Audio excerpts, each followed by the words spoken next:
বিয়া করি বোর হেডে বাচ্চা তুই যা হেই হোলা ওই হোলা ওকার মাইয়ক বিয়ে দিলে সন্তানাদি হয় এই টাইমে হেতে বাই যাইয়ে না বা আইলেও দেখে নাতি রাত করে কোলে এটা কে রে। তাহলে আমরা নোয়াখালী মানুষের এত ক্ষিপ্ত কেন ভাই? আমি ক্ষিপ্ত হিয়াল্লা আসলে নোয়াখালী মানুষ খারাপ তো।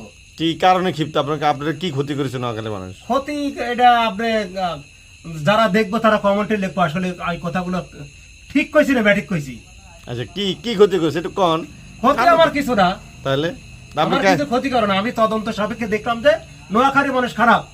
কি জন্য খারাপ? তোমার আত্মীয় যত্ন করতে হয় সেই জিনিসটা তোমরা ওই দেশে এদের কাছে আত্মীয়তার কোনো পরিচয় নাই, এদের মনুষ্যত্ব নাই। যার মনুষ্যত্ব নাই সেই দুনিয়ার বুকে কারোর সঙ্গে আত্মীয়তার সম্পর্ক রাখে না, পরিচয় রাখে না। এখন আপনি হয়তো যার সাথে আপনার পরিচয় হয়েছে উঠা বসা হয়েছে সে নোয়াখালীর হয়তো বেজাত ছিল।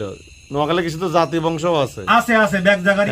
এখন আপনি যার সাথে আপনার সম্পর্ক হয়েছে বেজাত ছিল, কারণ ভালো মন্দ নিয়ে দুনিয়ায় প্রত্যেক জেলাতে ভালো মন্দ থাকবে, তাই না?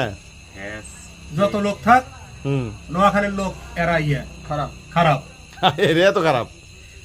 এরা বিয়া করি বোর হেডে বাচ্চা তুই যা হেই হোলা ওই হোলা ওকার মাইয়ক বিয়ে দিলে সন্তানাদি হয় এই টাইমে হেতে বাই যাইয়ে না বা আইলেও দেখে নাতি রাত করে কোলে এটা কে রে। আপনার ক বছর ভাই? 18 বছর। আপনার ক বছর? 22 বছর। আপনার ক বছর? 26 বছর। আপনার ক বছর? 32 বছর। তাহলে এই দেশের নাগরিকত্ব চাইছেন আপনারা থাই যান, আপনাকে বাংলাদেশ আর জান লাগতো না। মানে বিদেশিদের কে কয়? হ্যাঁ বিদেশিদের কয়। আচ্ছা, একজনের 18 বছর, একজনের 22 বছর, একজনের 26 বছর, একজনের 32 বছর। তাহলে মানুষ বাঁচে কদিন? আমরা এই কথা কন। তাছাড়া বউ গতান থুই মানুষ কোনোদিন 18 বছর, 22 বছর, 26 বছর, 32 বছর বিদেশ থায়। টিয়া দি যদি ব্যাগ কিছু হইতো তার তো মানে তাই করতো মানুষ।